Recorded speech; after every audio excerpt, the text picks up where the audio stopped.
পর্যটকদের সংখ্যা। মাঝে ডলারের দাম বৃদ্ধিসহ বেশ কিছু জটিলতার কারণে থমকে যায় পদ্মাপাড়ের মানুষের পশ্চিমবঙ্গ যাওয়ার প্রবণতা। কিন্তু আবারও বাংলাদেশি মুদ্রার মূল্য বৃদ্ধিতে চাঙা হয়ে উঠছে মধ্য কলকাতার অর্থনীতি। কলকাতা থেকে বিস্তারিত জানাচ্ছেন সুব্রত আচার্য, ছবি তুলেছেন বিশ্বজিৎ দাস।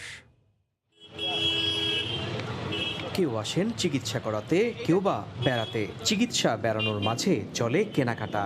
আর শহরটির নাম যখন সিটি অফ জয়, তখন নানা রকম খাবারের স্বাদ নিতেও ছাড়েন না বাংলাদেশি পর্যটকরা।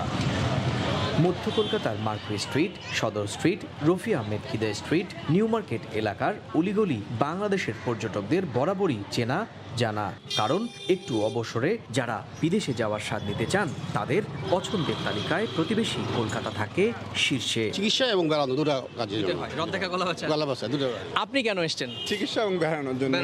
কেনাকাটা কি বাদ? কেনাকাটা তো এটার ফাঁকে তো কেনাকাটাই হয়। মূলত ট্রিটমেন্টের জন্য আসছি, তারপর ফ্যামিলির জন্য কিছু কেনাকাটা তো করতে হবে। উত্তরবঙ্গের জেলাগুলো সব বেনাপোল দিয়ে ঢুকতে হচ্ছে।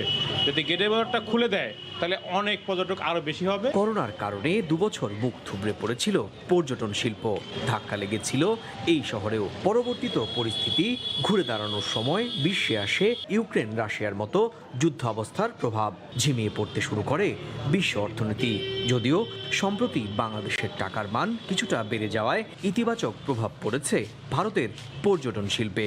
আমি যখন 6 মাস আগে আসছিলাম, তখন ছিল আপনার মুদ্রা ছিল আপনার 65-60 টাকা হয়েছিল, এখন আবার 78 টাকা হয়েছে। বাংলা টাকার দাম বাড়েছে, এই জন্য বাংলাদেশের পক্ষেও ভালো। দাম বাড়লে তো ওরা ইন্ডিয়াতে আসবে, ইন্ডিয়াতে ওদেরও তো সুবিধা হবে। তবে অনেক পর্যটকের অভিযোগ, ভারতের পেট্রাপোল সীমান্তে রয়েছে চরম অব্যবস্থাপনা, দীর্ঘ লাইন দেওয়ার মতো দুর্ভোগ। এরপরও প্রতিবেশী দেশে এই রাজ্য শহরে আসছেন প্রচুর বাংলাদেশি, করছেন পছন্দের কেনাকাটাও। সুব্রত আচার্য, সময় সংবাদ, পশ্চিমবঙ্গ, ভারত।